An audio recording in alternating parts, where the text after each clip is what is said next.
Hey guys, and welcome to another episode of Power Rangers Lore. Today we're going to be talking about Octomus the Master, also known as the Supreme Master of the Underworld, aka the Master, the leading demonic master of the forces of darkness. We had to say master several million times, don't worry about it. He is the arch enemy of the Power Rangers of the Mystic Force and the supreme ruler of the Underworld. What does that mean for the Underworld? It kind of varies between which season of Power Rangers, in truth, but this one has more of an undead feel, with most of the minions being a very undead looking, like zombies or skeletal beings, and corrupted versions of wizards. So, we'll get started with his history. Just who is the Master, and where did he come from? We only know that he was the lord of the dark forces of the Underworld. As I said earlier, we don't know what that means, but I suspect that it probably means his own dimension of the Underworld, because he had full control over it and all the things in it, as they just referred to him simply as the Master. Now, he is the personification of dark magic, or seems to be, or claims at least to be. He thinks himself as the strongest of all dark magic users and the strongest magical being possible. He seems to continue throughout the series be referred simply as the Master, and the only time we actually know his name is in another reference entirely. And we'll get further on to that. He is arrogant, traitorous, manipulative, and boasts about his powers constantly, but never in the show until near the end of it. He is tyrannical, aggressive, greedy, murderous, and horrifying to behold, and is the personification of every dark sin that we could possibly think of. Now, also thinking about this, he is a reference directly to Lovecraftian lore. A lot of people want to compare him to Cthulhu, and they compare him wrong, because Cthulhu is not a great old one. He is just a prophet of the great old ones. But I can quickly see what they are meaning behind that. But yeah, he is definitely has that vibe of a monstrous being from outside our galaxy that believes itself to be a god, like the elder gods of the Lovecraftian lore. Now, he would come to Earth and try to conquer it and consume it all, but he was stopped by the forces of good at the time, which were the Rangers at the time, as well as Lianbo the Nightwolf and the Gatekeeper. The Gatekeeper would seal him away, but not before Lianbo was grabbed and pulled inside and imprisoned in the pit with the Master, and later corrupted. That's one of the major things that the Master likes to do, is corrupt these characters that he meets into villains. And why have to make your own when you can just turn the greatest hero into the greatest villain? It's a pretty good job there. Now, he would arise again 2 decades later after this conflict, with humanity being not aware whatsoever what was going on.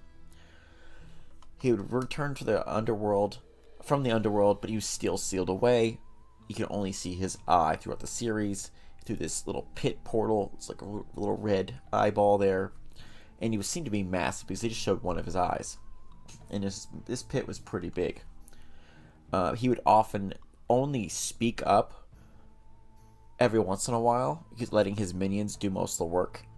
And the only time he would speak up is when he was going to protect one of his minions, or he wanted his presence known.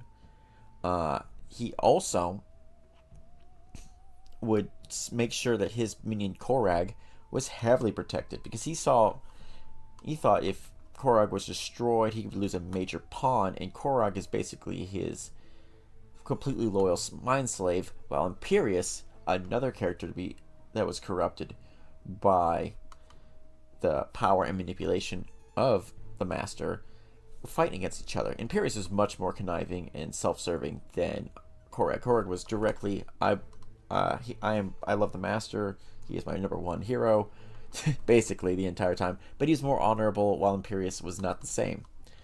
So, for long periods, we didn't know too much about the Master. He would, however, go back and forth and only deal with, well, basically, you would only see throughout the series the Master's minions, rather than the Master actually do anything. The Korag was the only one who kept bringing up the Master for a while, and that's how it'd go. But eventually, the 10 terrorists sought to bring him back directly by attacking the surface world and using the Rule of Darkness. Now, the Rule of Darkness is a complex suicidal ritual that is not easily explained. In truth, Lothar's plan in Ninja Storm makes way more sense of him just sending minions after minions to die to the Power Rangers so that he would come back with a massive army of undead things and make himself stronger. The Master just basically threw body after body with the 10 terrors and basically waiting for these certain things to happen. And some of the 10 terrors would go figure out what's going on, why is this not happening, why is we not releasing him? Well, it was a complex storyline where basically one person was stopping him. And that would be Liambo, who had turned back from Korag, but he was still possessing his free will and he was holding back the Master the entire time. They fought, and the Master would be released, and he would do battle with the Rangers. He would proceed to possess Nick Russell, the Red Mystic Ranger, and turn him into a version of Korag. But like red. So, but he's far more destructive and malice, and he basically tried to kill his father right then and there. A lot of use his rage against him, as you know, he loves to corrupt his heroes. He also goes to the Mystic Realm at the same time and seemingly destroys the Mystic Mother, who, if you guys realize right then, is Rita Repulsa, who has gone fully good, the matriarch of all good magic. She's definitely did a 360 there. But things happen. The Master just starts destroying things and is only stopped by the Rangers themselves. Releasing after he's defeated. He tries to devour too much good magic and ends up exploding. Turns out he can get a sore stomach. But there's much more in the Master than just simply that.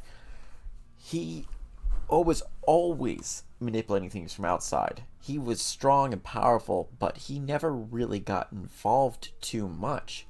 We didn't see the two manipulations. I felt like besides corrupting heroes to serve him with either brainwashing or promises of power, we didn't see too much with him. And he, even though he's considered the most powerful dark magic being in the universe, is he though? We've seen other people, like Lothar was using magical scrolls, and his plan made more sense than the Master's.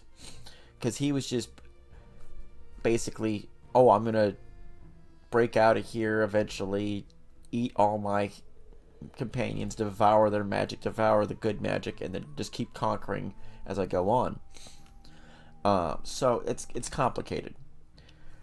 But what we do know simply is that he was a powerful being. He did corrupt people, but we just didn't see it fully. We also know that he gave several weapons to his minions. The Eye of the Master, which is the Shield of Korag, the Fang, one of his fangs for Morkon's sword, and also the claws of the Master, but we're not really sure what those were. They might have been actual claws, but I doubt it because he's a big guy and his hands were massive.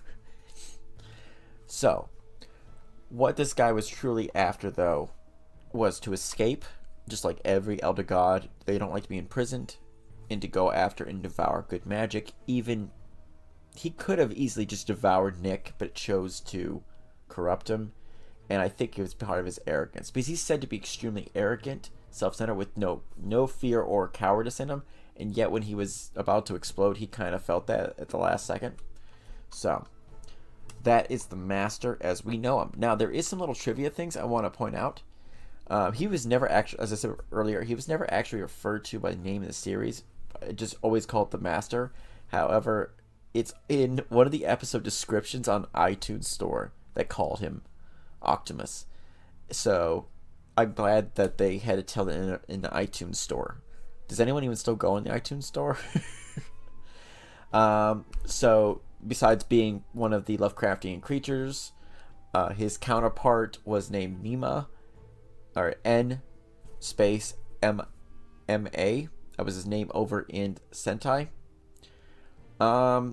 And basically, a lot of people were referring very similar to Emperor Palpatine, but Palpatine had much more manipulative. While he was good at trying to corrupt people, Palpatine had more plans than the Master did, in truth.